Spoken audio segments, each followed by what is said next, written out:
Dan di video kali ini sebenarnya saya cuma ingin sharing dan cerita sedikit, ya sedikitlah pengalaman saya dan kemana aja saya selama ini selama kurang lebih 5 bulan, karena ini salah satu efek samping yang ditimbulkan dari apa yang menimpa saya di beberapa bulan belakangan ini. Karena ini saya berhenti bikin konten perjalanan di YouTube.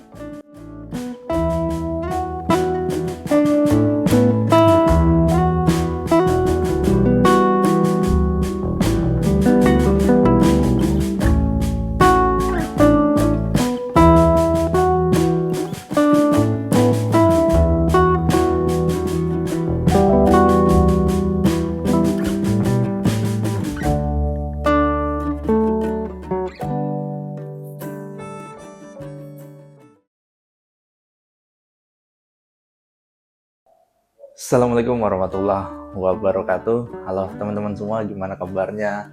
Semoga kalian sehat selalu di sana. Wah, ini udah lama banget nggak bikin video di YouTube ini ya terutama. Dan mungkin di video kali ini agak sedikit berbeda dengan video-video sebelumnya.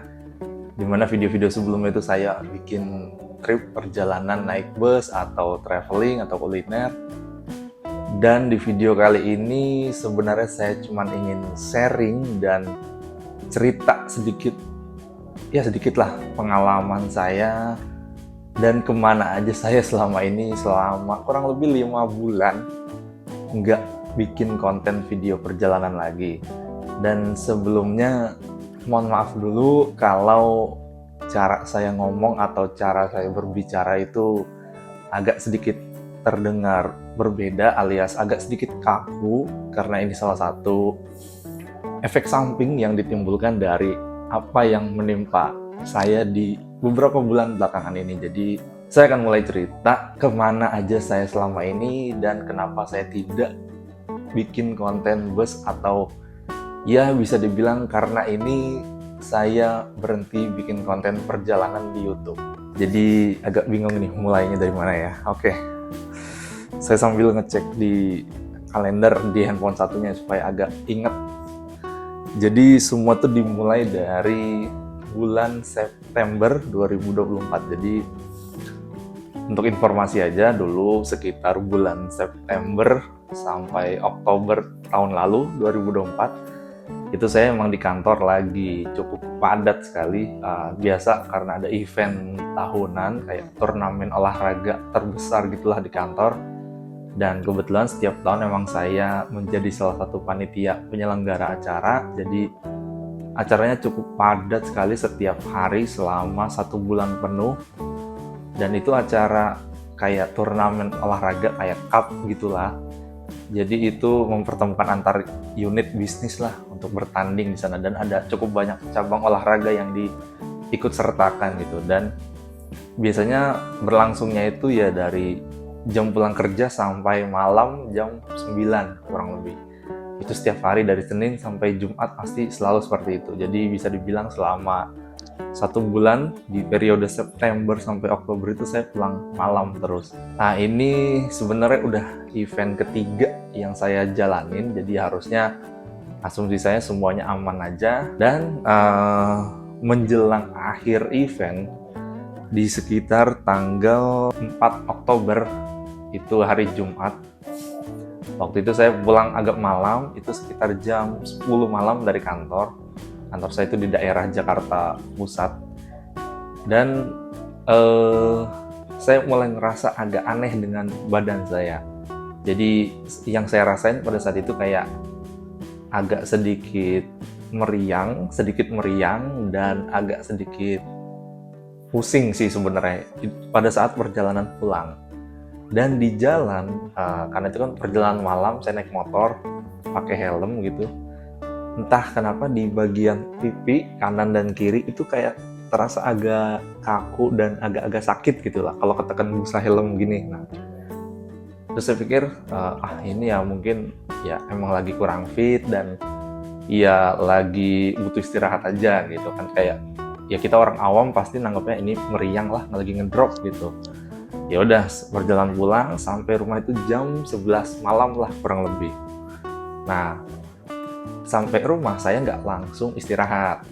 Karena di besoknya, di hari Sabtu tanggal 5 dan Minggu tanggal 6, jadi tanggal 5 sampai tanggal 6, itu sebetulnya saya udah ada jadwal untuk ngetrip dari Jakarta ke Malang. Itu berangkatnya kalau nggak salah waktu itu saya pesan naik bus GHTS yang double decker yang special anniversary Adiputro 50 tahun kalau nggak salah ya, yang desainnya itu warna biru gitu. Karena saya udah kepengen banget dari dulu naik itu, karena dia unitnya cuma satu, jadi agak susah nyocokin jadwalnya dengan jadwal cuti atau libur saya. Saya berangkat naik itu, udah pesan tiket.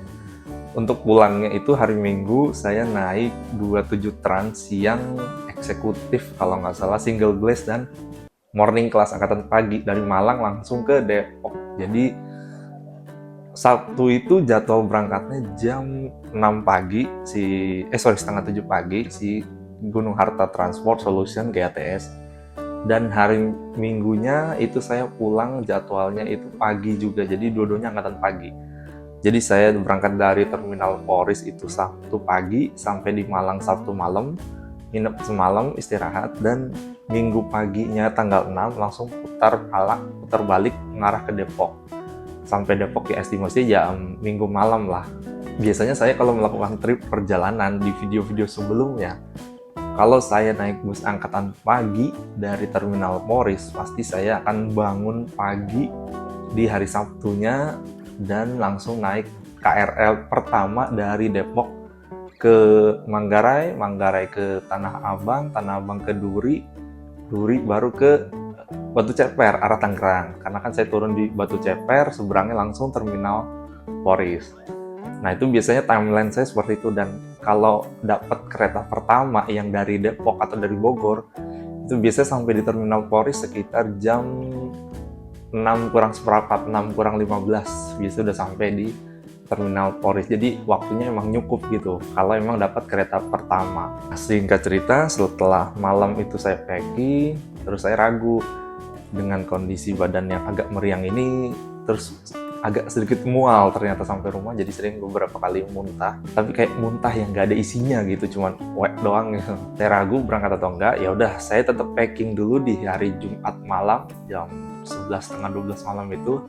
Saya tetap packing, lalu ya udah kita lihat kondisi besok pas bangun jam 3 pagi, kira-kira badan udah enak atau belum. Kalau misalnya udah enak ya langsung berangkat, kalau nggak enak ya udah istirahat. Nah, singkat cerita saya istirahat, terus jam 3 subuh saya bangun sesuai jadwal. Ternyata kondisinya masih sama, atau bisa dibilang lebih nggak enak lagi lah. Intinya lebih meriang dan lebih banyak bolak-balik ke toilet karena mual gitu. Ya udah, akhirnya dari situ saya mutusin, wah ini nggak bisa berangkat kondisi badan kayak gini. Ya udah, saya langsung di pagi hari itu saya langsung WA ke GHTS dan juga ke 27 Trans. Jadi saya WA ke GHTS yang di Poris, lalu saya batal berangkat. Dan saya WA juga ke 27 Trans yang di Singosari, Malang, yang kantor pusatnya, bahwa saya batal berangkat. Karena pemesanan tiket yang GHTS itu saya lewat Redbus kalau nggak salah ya.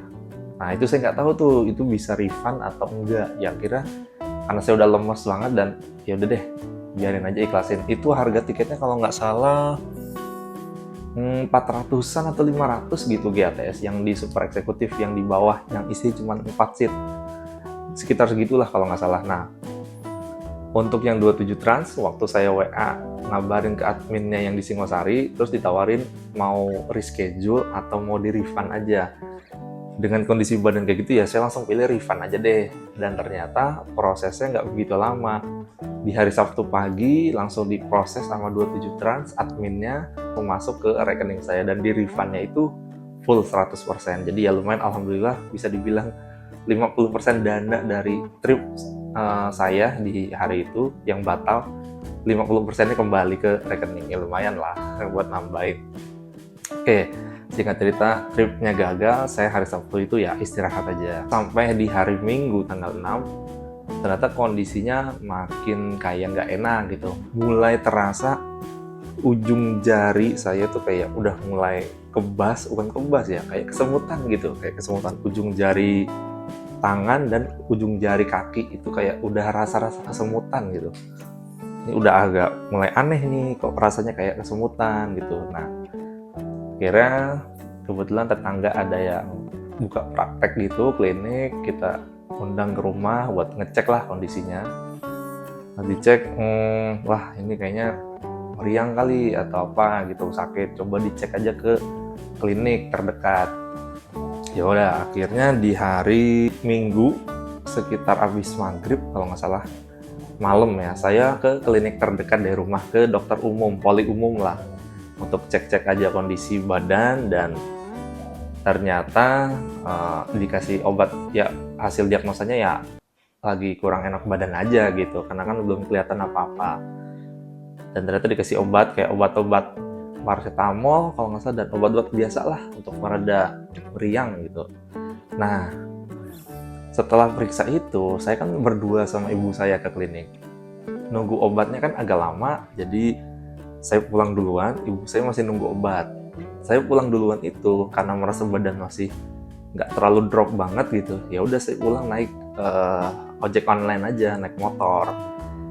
Dan agak bodohnya saya di situ adalah ketika badan lagi nggak enak, saya naik ojek online motor, ya walaupun deket jaraknya dari rumah, tapi tanpa helm dan tanpa jaket gitu. Jadi ya kayak baju atau kaos, celana panjang, udah itu aja. Sekitar 5-10 menit lah sampai di rumah, terus istirahat. Nah, di hari Seninnya tanggal 7 Oktober, ternyata kondisi saya makin ngedrop lagi. Yang mana kayak misalkan kalau bangun tidur tuh udah lumayan berat rasanya. Terus kalau jalan juga kayak udah mulai lemes, tapi masih bisa jalan gitu. Akhirnya kita panggil lagi si dokter tetangga untuk ngecek lagi lah. Dan menurut dia ini kayaknya saraf deh. Jadi dia menyarankan untuk ke poli saraf terdekat dulu. Itu di hari Senin sore tuh. Kira ya udah kita cek ke klinik yang terdekat yang sebelumnya itu ada ternyata poli saraf, dan ada jadwalnya itu di hari Rabu sore. Sedangkan itu saya ngecek di hari Senin, artinya masih ada 2 hari lagi. Nah, ya udah kita nunggu hari Rabu sambil ya istirahat dan minum obat ala kadarnya lah. Selama 2 hari menunggu itu, semakin hari kayak semakin lemah badan saya dan mulai susah untuk nelen makanan. Jadi kayak makan nasi pada umumnya gitu, itu kalau ngunyah, nelen tuh kayaknya udah mulai susah. Akhirnya di hari Selasa ke Rabunya itu udah mulai makannya pakai bubur dan buah-buahan aja gitu, sama minum lah. Mulai terasa puncak di bagian badan yang gak enak itu di hari Rabu. Yes, iya benar-benar. Hari Rabu itu saya jalan udah makin susah. Jadi kalau misalkan mau ke toilet gitu atau mau kemana, ke kursi depan, itu kayak harus dibantu atau harus dijagain lah, takutnya jatuh gitu. Nah, ini saya udah mulai curiga sama keluarga, ini kok kayak gejala stroke lama-lama ya. Akhirnya ya udah, sambil nunggu Rabu sore. Nah, di Rabu sore kita berangkat lagi ke klinik terdekat itu untuk ke poli saraf. Nah, kali itu saya masih berdua sama ibu saya dan naik taksi online mobil. Nah, cuman posisinya pada saat jalan ke garasi depan, kayak jalan ke mobilnya, itu benar-benar udah mulai susah banget untuk jalan. Harus kayak misalkan dari duduk gini, mau berdiri gitu, itu harus dibantu. Karena kalau sendiri nggak kuat. Tapi kalau jalannya masih bisa sendiri, tapi pelan banget dan harus hati-hati banget. Dan bener aja waktu di garasi saya itu kan dari ruang tamu ke garasi itu kayak ada tanggul sedikit naik, jadi seolah-olah kayak naik tangga 1 step gitu. Nah, itu lemas banget kaki, sempet jatuh gitu, tumbang jatuh, terus dibangunin, dibantuin, barulah masuk ke mobil. Terus periksa lagi di poli saraf, dicek lah sama poli saraf tuh, diketok dengkulnya lah, digesek-gesek lah kulit telapak kaki pakai alat yang benda tajam gitu untuk ngecek ini masih ngerasa atau enggak. Pas dicek, pas dites, ternyata saya masih ngerasa sakit. Nah, menurut dokter saraf, kalau saya masih ngerasa sakit kayak gitu artinya itu bukan stroke. Nah, akhirnya dari situ muncul kesimpulan kalau ini bukan stroke, tapi kita masih belum tahu ini apa. Sedangkan dokter saraf juga nggak tahu ini apa, dan dia merekomendasikan dirujuk aja ke rumah sakit karena lebih lengkap lah peralatannya. Akhirnya ya udah kita runding keluarga, akhirnya diputuskan hari Jumat dibawa ke rumah sakit. Selama dari Rabu sampai Jumat itu memang kondisi badan udah makin ngedrop terus. Kalau jalan harus dibopong, dan di hari Jumat kan kita ke rumah sakit itu Jumat pagi naik taksi online lagi. Dan waktu itu yang nganter nggak cuma ibu saya doang, tapi ada adik saya juga. Jadi 2 orang yang dampingin. Jadi tangan kanan dipegang ibu saya, tangan kiri dipegang adik saya gitu. Jadi harus dibopoh gitulah. Oke, kita naik taksi online, terus sampai di rumah sakit itu ya udah langsung turun dari mobil tuh udah pakai kursi roda, terus ke IGD.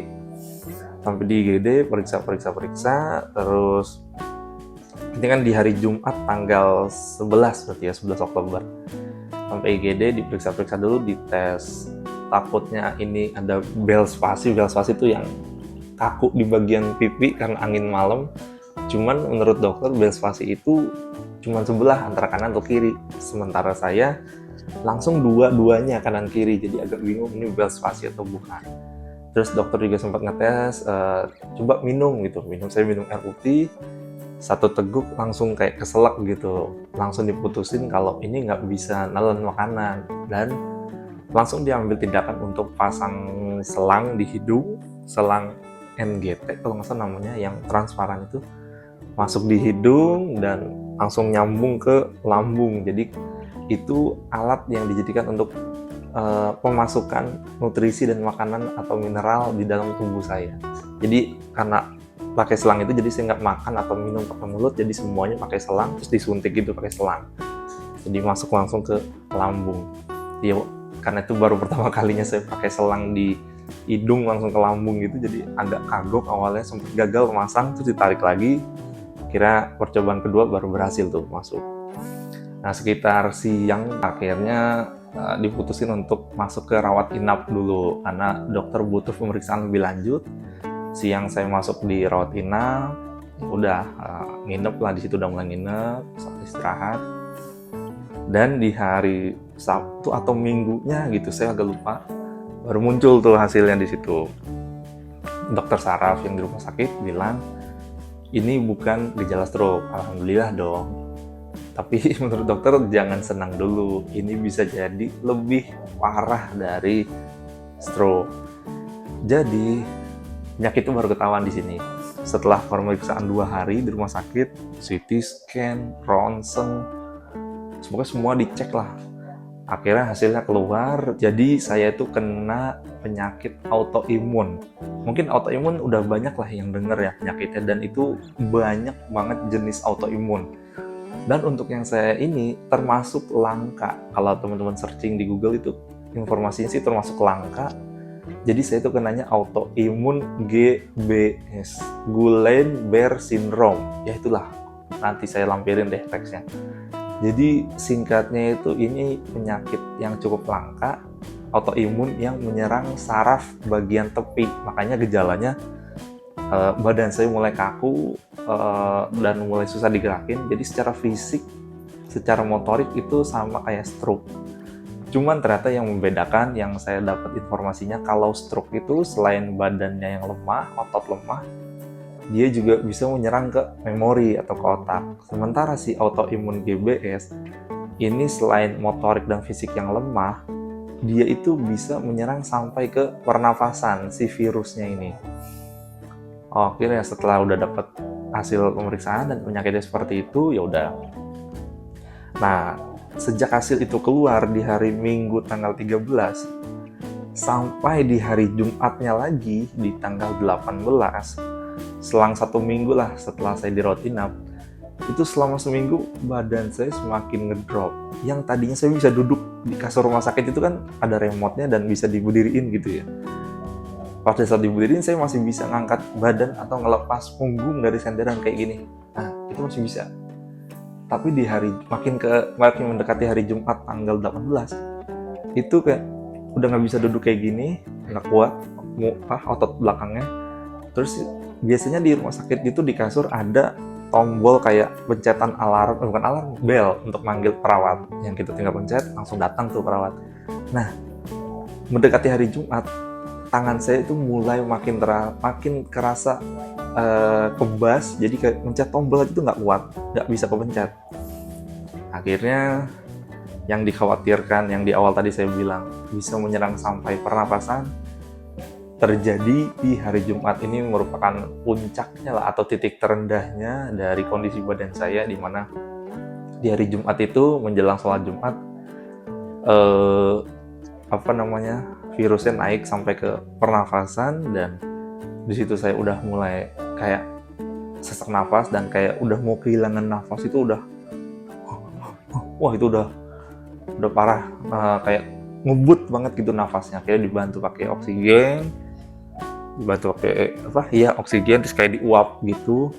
Sebelum saya lanjut, sebenarnya selama 1 minggu dirawat inap itu kita sudah dianjurkan untuk dirujuk ke rumah sakit tipe A, karena kan rumah sakit tipe B. Sedangkan ini untuk menangani autoimun GBS itu lebih disarankan di tipe A karena lebih lengkap dan ada dokter spesialisnya juga gitu.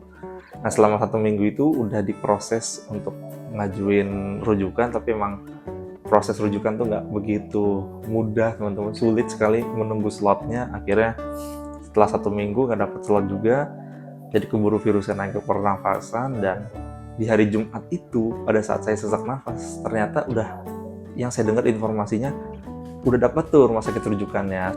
Cuman dari pihak rumah sakit itu nggak berani ngambil resiko, karena pasien ini atau saya ini lagi dalam kondisi yang cukup drop banget karena sesak nafas. Kalau misalkan dibawa pakai ambulan untuk dirujuk, banyak kemungkinan terjadi di perjalanan yang hal-hal yang tidak diinginkan terjadi lah intinya.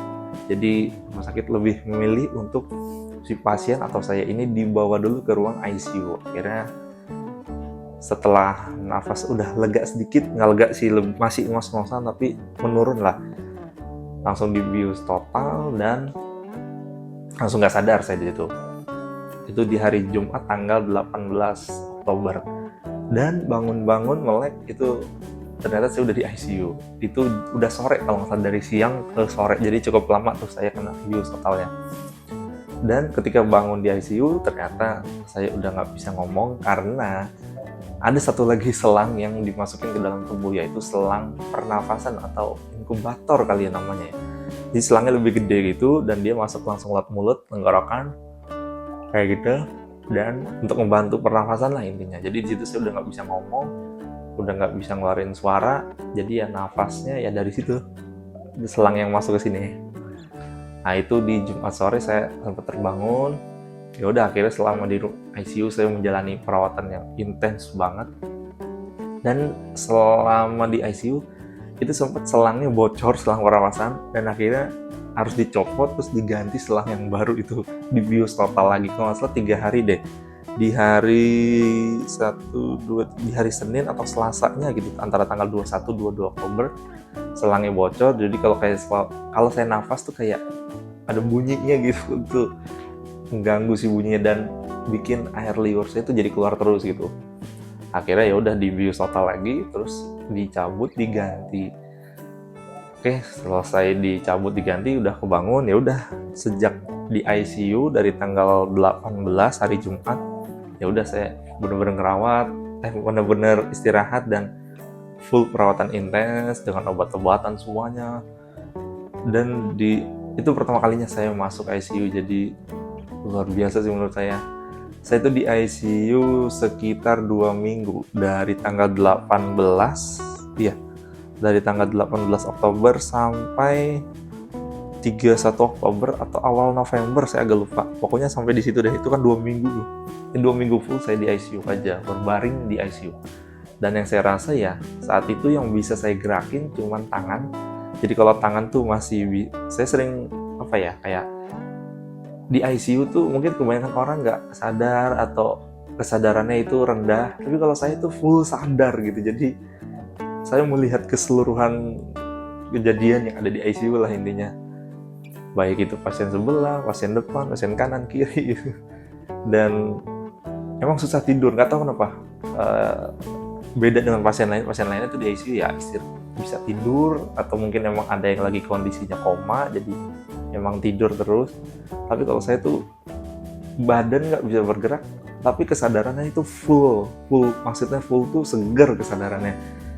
Jadi kayak saya sadar penuh, tapi nggak bisa bergerak. Badan bergerak tuh bisa sih, kayak tangan masih bisa kayak gini bisa. Terus ya selama berbaring 2 minggu di ICU, ya saya manfaatin aja apa yang bisa saya latihan, gerak-gerakin tangan, kayak gini-gini, stretching, simple lah intinya. Nah, kaki juga mulai perlahan digerak-gerakin. Awalnya tuh kaki saya nggak bisa nekuk gitu, cuman lama-kelamaan bisa pelan-pelan. Intinya itu 2 minggu di ICU, dan singkat cerita di tanggal 1 November, ya 1 November, saya udah boleh keluar dari ICU, alhamdulillah setelah 2 minggu tuh di ICU. Luar biasa sekali, pengalaman pertama dalam hidup. Oke, saya keluar dari ICU tanggal 1 November, lalu balik lagi ke rawat inap. Nah udah di rawat inap itu, intinya pernafasan saya udah melewati masa-masa sulit lah, walaupun di rawat inap itu masih pakai dibantu selang oksigennya kecil yang di sini, sama sesekali dikasih uap. Nah itu setiap hari masih kayak gitu, tapi jauh lebih seger lah pernafasannya.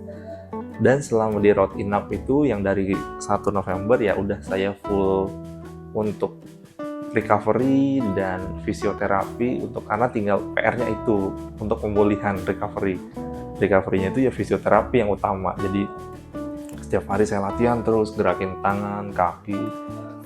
Dan akhirnya setelah 1 minggu di rawat inap yang kedua itu, di tanggal 8 November, persis 1 minggu setelah di rawat inap, akhirnya saya udah bisa pulang dari rumah sakit. Nah itu di tanggal 8 November itu kondisinya saya belum bisa duduk. Jadi kalau duduk, pernah sekali nyoba duduk waktu di ruang fisioterapi, dibangunin sama perawat. Wah, itu duduk 1 menit atau 30 detik deh, 30 detik aja nggak nyampe, itu udah nggak kuat. Yang dirasa ketika duduk, satu, pusing banget, mual, keringet dingin, ngos-ngosan, itu kayak orang mau pingsan rasanya duduk tuh.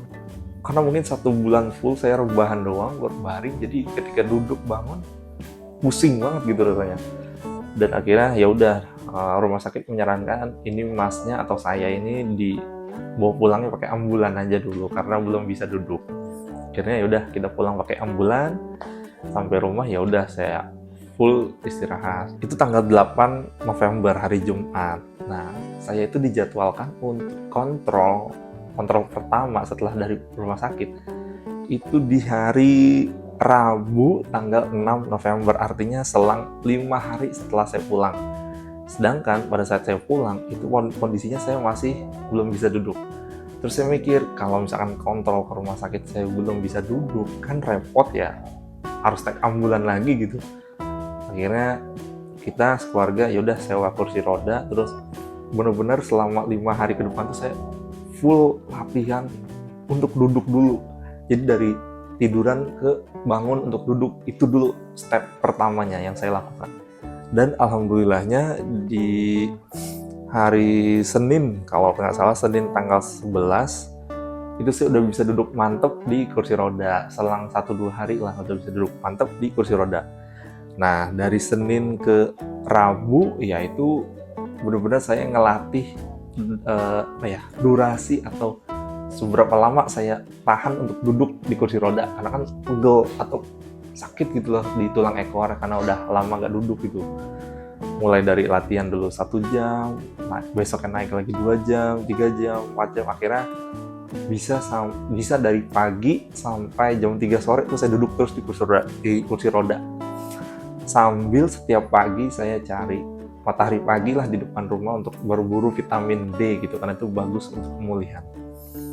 Kira ya udah di hari Rabu ya udah kontrol ke rumah sakit, udah bisa naik kursi roda, naik taksi online, tetap masih di Bopoh jalannya karena kan belum bisa jalan. Singkat cerita, di minggu depannya di tanggal 11 November, artinya itu sekitar 1 mingguan dikit setelah pulang dari rumah sakit, saya udah pede duduk dan udah mulai bisa latihan berdiri. Jadi step keduanya adalah dari duduk latihan untuk berdiri, dari duduk latihan untuk bangun, kayak dari duduk gini latihan gini, nah kayak gitulah kurang lebihnya. Itu latihan karena kita panggil fisioterapi, jadi nggak bisa sendiri, agak susah gitu. Jadi fisioterapi ngarahin latihannya gimana, nanti setelah selesai 1-2 jam baru dikasih rekomendasi lah, nanti masnya latihan sendiri kayak gini. Itu benar-benar saya lakuin banget dengan penuh semangat karena pengen sembuh gitu kan. Latihan akhirnya berdiri udah bisa, langsung lanjut mulai latihan dari berdiri ke jalan. Nah ini step ketiganya. Step pertama tadi dari tiduran ke duduk, step kedua dari duduk ke berdiri, step tiganya itu dari berdiri mulai jalan, bolak-balik jalan gitu.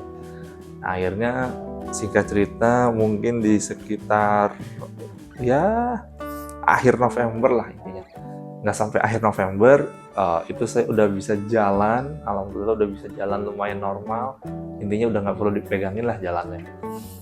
Terus di awal Desember saya coba, wah ini udah bisa nih kayaknya, saya coba bawa mobil lagi, dan alhamdulillah ternyata nggak lupa, masih ingat caranya. Cuman yang sedikit berbeda adalah power tangan untuk muter setir satu tangan tuh belum terlalu kuat, itu pertama. Terus kedua, karena di bagian telapak kaki masih agak kesemutan, jadi kalau nginjak pedal gas agak kurang enak gitu rasanya. Tapi overall itu udah aman lah, udah bisa nyetir gitu.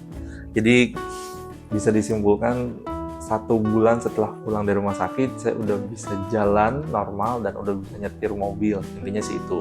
Di menjelang akhir Desember, itu saya coba untuk mulai latihan lagi ke kantor. Saya udah izin sama atasan saya untuk saya mau coba ke kantor lagi untuk latihan, karena dari fisioterapi menyarankan kalau mau mulai kerja itu coba latihan ke kantor dulu supaya ada penyesuaian lagi, dan takutnya kan kalau di kantor jalan terus kesenggol orang gitu kan. Apalagi di kantor dari parkiran tuh ada tangga, terus ada eskalator, belum lagi eskalator kalau mati, nah itu harus naik jalan kaki. Jadi harus ada penyesuaian lagi dan latihan lagi lah ini. Dan alhamdulillah setelah latihan semuanya udah siap, dan di tanggal 6 Januari 2025 akhirnya saya kembali lagi bekerja secara normal, masuk kantor lagi. Kalau dihitung itu saya nggak masuk ke kantor selama 3 bulan. Dari 3 bulan itu 1 bulannya full di rumah sakit dan 2 bulannya itu recovery secara total sampai betul-betul bisa beraktivitas normal lagi. Jadi saya butuh waktu sekitar 2 bulan untuk masa recovery dan sampai bisa beraktivitas normal lagi. Jadi itulah cerita saya belakangan ini, kenapa saya itu nggak ngupload atau nggak bikin konten lagi di YouTube atau di platform lainnya. Tapi utamanya di YouTube sih, karena biasanya kan saya di YouTube itu bikin kontennya trip perjalanan kayak dari Jakarta ke Malang, naik bus, dan sampai saat ini video dibuat ini udah awal puasa ya, puasa pertama. Ini di sekarang itu tanggal 1 Maret ya, hari Sabtu. Artinya sudah sekitar 2 bulan semenjak saya beraktivitas normal lagi. Saya belum berani untuk naik bus terlalu jauh. Tapi saya sempat ngetes kondisi badan. Saya coba, karena saya senang jalan ya, artinya naik motor hayu, naik mobil hayu, naik bus hayu, pesawat hayu, kereta hayu, kapal hayu lah, intinya jalan-jalan. Saya coba naik motor dari rumah ke puncak, kayak San Mori lah gitu, dan nginep semalam. Dan itu alhamdulillah aman semuanya, bahkan sampai kena hujan-hujanan di puncak.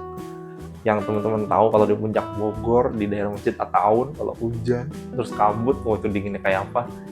Dan itu saya berhasil melibas itu tanpa ada kendala atau masalah apapun, jadi udah normal lagi, alhamdulillah. Cuman untuk perjalanan jauh kayak dari Jakarta Malang itu kan saya ngetrip mungkin sendiri ya, solo trip gitu, dan kondisinya jauh dari rumah gitu. Artinya saya butuh keyakinan lagi kalau kondisi badan saya udah benar-benar fit. Nah, kalau udah fit betul, kemungkinan saya akan mulai lagi ngetrip perjalanan. Tapi mungkin video-video berikutnya lah ini nggak akan atau nggak hanya tentang perjalanan naik bus, tapi saya mau mulai aktif konten lagi di YouTube itu ya intinya tentang traveling aja gitu. Jadi nggak hanya naik bus, tapi naik bus juga tetap ada, cuman mungkin akan diselingin dengan touring, motoran, karena saya seneng juga motoran, atau mungkin traveling bareng temen, kuliner, dan lain-lain lah, intinya tentang traveling atau jalan-jalan lah. Jadi seperti itu teman-teman untuk cerita saya di balik 4 atau 5 bulan ke belakang ini. Nah, sampai saat ini di tanggal 1 Maret yang saya rasa di badan saya adalah yang paling masih saya rasa yang menurut saya belum sembuh total adalah ini, bagian saraf wajah. Makanya kalau teman-teman lihat saya ngomongnya agak kaku ya, agak-agak sedikit kaku, kayak ngomong parkir, huruf P-nya tuh kayak kurang, pelafasannya kurang jelas gitu. Nah, itu yang saya terasa di sini masih agak kaku. Memang kalau ini menurut fisioterapi ini harus latihan mandiri sih, jadi kayak di facial secara mandiri, digini-giniin, atau ya senam wajah gitu supaya sarafnya ini lancar lagi lah alirannya gitu, jadi biar ototnya lemes-lemes lagi. Ya kalau ini sih paling merasa kendala tuh ketika ada pekerjaan di kantor yang harus saya presentasi atau menyampaikan sesuatu. Itu saya sebenarnya agak kurang pede dengan kondisi ini, tapi ya alhamdulillah orang-orang kantor memaklumi kondisi saya yang kayak gini, jadi saya tetap bisa bekerja secara maksimal lah intinya gitu. Jadi kurang lebih seperti itu teman-teman. Ini kalau saya lihat di video terakhir saya itu yang naik bus Juragan 99 Trans, yang satu bus cuma isi 11 penumpang sleeper Aladin, itu di upload di tanggal 6 Oktober. Artinya sekarang itu udah Maret, November, Desember, Januari, 5 bulan yang lalu saya terakhir ngepost video. Dan video pertama saya di tahun 2025 di YouTube adalah video ini. Jadi hari ini atau kali ini saya cuma mau sharing aja pengalaman.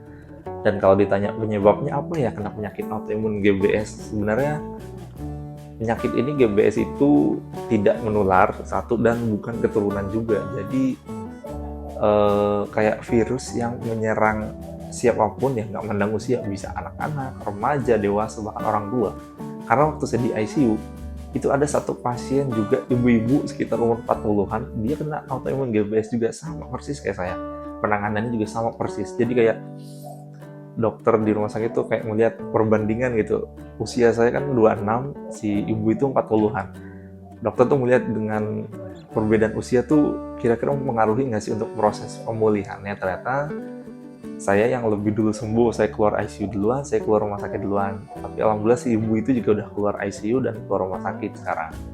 Artinya itu menjadi satu buah evidence bagi dunia kesehatan lah, kalau umur itu bisa mempengaruhi proses cepat atau lambatnya penyembuhan pasien dari penyakit autoimun GBS. Tapi umur itu tidak mempengaruhi bahwa dia akan bebas atau nggak bisa kena autoimun GBS. Artinya GBS ini tuh bisa menyerang siapa aja yang mungkin dalam kondisi kurang fit, lalu virus itu bisa masuk dan ya udah menyerang gitu. Intinya sih kalau dari saya cuman mau share itu dan kasih sedikit tips mungkin ya, kalau misalkan teman-teman udah ngerasa badan kurang fit atau kurang enak badan, ya sebisa mungkin direm dulu deh, di stop dulu aktivitasnya untuk istirahat, karena kalau dipaksa ya takutnya terjadi hal-hal yang tidak diinginkan. Mungkin itu aja teman-teman untuk sharing-sharing kali ini, dan mungkin di video berikutnya saya belum mulai untuk perjalanan video perjalanan atau video traveling, karena ini Di video selanjutnya mungkin saya akan unboxing salah satu alat yang akan menjadi alat untuk saya bikin konten. Jadi saya nggak hanya bikin konten dari handphone yang saya pakai ini untuk rekam. Saya udah pesan satu atau dua barang inilah untuk saya bikin konten. Nah, kira-kira ini apa? Kalau teman-teman udah bisa lihat ini, tuh kardusnya tulisannya Eraspace, member of Erajaya. Pasti tahu teman-teman ini alat apa, tapi untuk tahu detailnya kita akan bahas di video selanjutnya. Saya akan unboxing ini di video berikutnya, kira-kira ini apa dan kenapa saya beli ini. Jadi pastikan teman-teman udah subscribe channel ini dan nyalakan lonceng notifikasinya supaya tidak ketinggalan update video terbaru dari channel ini. Sekali lagi saya mengucapkan terima kasih teman-teman yang sudah selalu support dan masih menonton video-video saya. Semoga ke depan kita semua selalu sehat, dan karena ini udah 1 Ramadan 2025, saya mau mengucapkan selamat menunaikan ibadah puasa untuk teman-teman yang menjalankan, karena saya pun juga menjalankan puasa. Ini puasa hari pertama dan semoga semuanya lancar, kita bisa kembali meraih kemenangan di hari Idul Fitri nanti dan semuanya sehat. Terima kasih. Assalamualaikum warahmatullahi wabarakatuh.